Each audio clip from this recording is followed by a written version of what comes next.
How much money do Survivor contestants get? All Survivor contestants get rewarded for their time on the show, the winners more than the losers.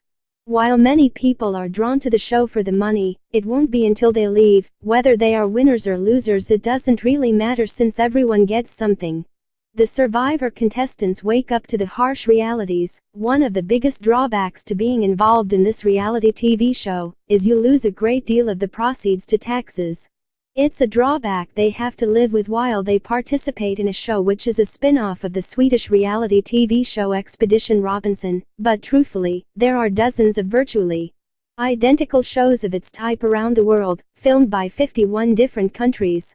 For example, Sweden, obviously, Vietnam, Turkey and Brazil are some examples. Watching Survivors is a great deal of fun to the audience, but it's not as much fun for the contestants who have to cope with all kinds of adversity just to become the winners of the competition. The Survivor contestants have to live with the whole mess of putting up with limited supplies, bugs, thunderstorms, putting up with other people, while tensions rise and nerves fray, and arguments are commonplace.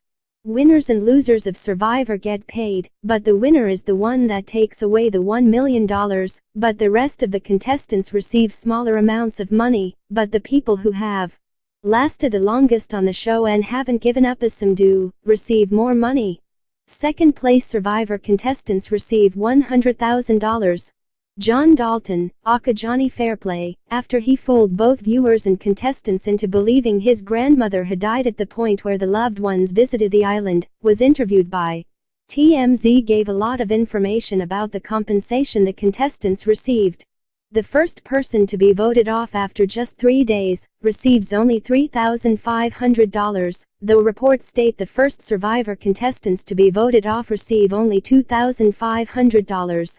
The people who vote on the ultimate fate of the final 3, the jury members, receive $40,000, while the final 2 Survivor contestants receive $1,110,000, while the winner walks off with $1 million in total. Returning players may receive $25,000 just for being the first ones booted off of the show, but generally there is a scale where the producers see how long the contestants last in the game, which helps them round up the amount of cash they receive if they leave before the finals, so it's likely there is a fixed scale of how much a contestant can receive. But Survivors is not really unique in being a reality TV show where both the winners and the losers are paid. The contestants of The Bachelor and The Bachelorette, for example, are paid. Survivor contestants should always hear about the story of Richard Hatch. Seen by many viewers as cocky, arrogant, too focused on winning, Richard Hatch was seen as the villain of the first season of Survivor. But despite all that, he became the first season's winner of Survivor. 10 years down the line, Hatch discovered for himself the downfall that is the win at all costs approach. Since 2005, Hatch battled with the IRS over charges of tax evasion. After he had won Survivor, Hatch had deposited all of the winnings into his own local bank, and made no attempt to hide the money. That was his first mistake. If he had been smart and realistic, he would have put it into an offshore account or something like that.